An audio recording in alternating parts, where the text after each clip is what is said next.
Hello welcome back. അപ്പോൾ ആദ്യമായിട്ട് videos കാണുന്ന നമ്മുടെ ചാനലൊന്ന് സബ്സ്ക്രൈബ് ചെയ്യുക, സപ്പോർട്ട് ചെയ്യുക. അപ്പോൾ ഇന്നത്തെ വീഡിയോ എന്ന് പറയുന്നത് നമ്മുടെ ഒരു ചെറിയൊരു ഷോപ്പിംഗ് വീഡിയോ ആണ് കേട്ടോ. ഷോപ്പിംഗ് എന്ന് പറയുന്നത് എൻ്റെ ഷോപ്പിംഗ് അല്ല, അമ്മയുടെ ഷോപ്പിംഗ് ആണ്. ഞാനിപ്പോൾ അതെൻ്റെ സ്വന്തം വീട്ടിലാണ്. അപ്പോൾ അമ്മയ്ക്ക് വീട്ടിലേക്ക് കുറച്ച് സാധനങ്ങൾ വാങ്ങാൻ ഹൈപ്പർ മാർട്ടിലേക്ക് പോകണമെന്ന് പറഞ്ഞു.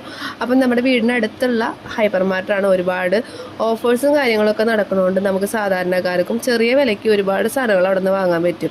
അപ്പോൾ ഞാൻ ആദ്യം വിചാരിച്ചു 2 വീലറുമ്പോൾ പോകാം, പക്ഷെ മഴയുള്ളതുകൊണ്ടും തിരിച്ചു വരുമ്പോൾ ഒരുപാട് സാധനങ്ങളുള്ളതുകൊണ്ട് 3 പേരെ വെച്ച് പോകുന്ന റിസ്ക് ആയതുകൊണ്ട് ഞാൻ വിചാരിച്ചു നമുക്ക് ഓട്ടോ വിളിച്ച് പോകാം. അതാകുമ്പോൾ നമുക്ക് റിസ്ക് ഇല്ല, മഴ പെയ്താലും പേടിക്കണ്ട. അപ്പോൾ റോഡുമ്പോൾ നിന്നാൽ ഒരുപാട് ഓട്ടോറിക്ഷ കിട്ടുന്ന അമ്മ ഉറപ്പും പറഞ്ഞു.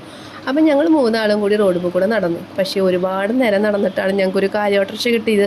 അപ്പോഴേക്കും എൻ്റെ കൈയും കാലും ഒക്കെ ഒരു വിധമായി. കാരണം കുറേ നാളായി ഇങ്ങനെ നടന്നിട്ടൊക്കെ. ഒരു 2 വീലർ കിട്ടിയതിന് ശേഷം നടത്തൊക്കെ വളരെ കുറവാണ്. എല്ലാ യാത്രകളും 2 വീലറുമ്പോഴാണ്. അങ്ങനെ ഞങ്ങൾ ഹൈപ്പർ മാർട്ടിലെത്തി. നേരെ ലിസ്റ്റൊക്കെ എടുത്ത് സാധനങ്ങളൊക്കെ വാങ്ങിച്ചു. ലിസ്റ്റ് എത്തുന്നത് വേറെ ഒന്നല്ല, ആവശ്യമുള്ളത് മാത്രം വാങ്ങിച്ചാൽ മതി. അതിനുള്ള പൈസ അമ്മയുടെ കയ്യിലുള്ളത് നേരത്തെ കൂട്ടി അമ്മ എൻ്റെ അടുത്ത് പറഞ്ഞിട്ടുണ്ടായിരുന്നേ. അപ്പം ഞങ്ങൾ സാധനങ്ങളൊക്കെ വാങ്ങിച്ച് കഴിഞ്ഞ് ഒന്ന് ഫ്രഷ് ആവാൻ വേണ്ടിയിട്ട് അവിടെ തന്നെയുള്ള കോഫി ഷോപ്പിൽ കയറി ചെറിയ 3 കോഫിയും കഴിച്ചു. നല്ല അടിപൊളി കോഫി ആയിരുന്നു കേട്ടോ അവിടുത്തെ. കുറച്ച് സ്നാക്സും കഴിച്ചു. അവിടെ നിന്ന് മോള് നേരെ പോയി വീണ്ടും സ്കൂൾ കോർണറിലേക്ക്. അവൾക്ക് ഈ സ്കെച്ചും കട്ടറും ഒക്കെ കണ്ട ഭയങ്കര ആക്രാന്ത. എന്താ ചെയ്യുക, കുട്ടികളല്ലേ. പക്ഷെ ഒന്നും വാങ്ങിച്ചില്ല, കാരണം ഓൾറെഡി അവളുടെ പർച്ചേസൊക്കെ കഴിഞ്ഞതാണ് ഈ സ്കൂളിലേക്ക്. ഇനിയും സാധനങ്ങൾ വാങ്ങിച്ചാൽ അത് ഭയങ്കര ബോറാവും. അപ്പോൾ അവൾ വീണ്ടും കൗണ്ടറിലെത്തി സാധനങ്ങളൊക്കെ കയറ്റി വെച്ച് വരും.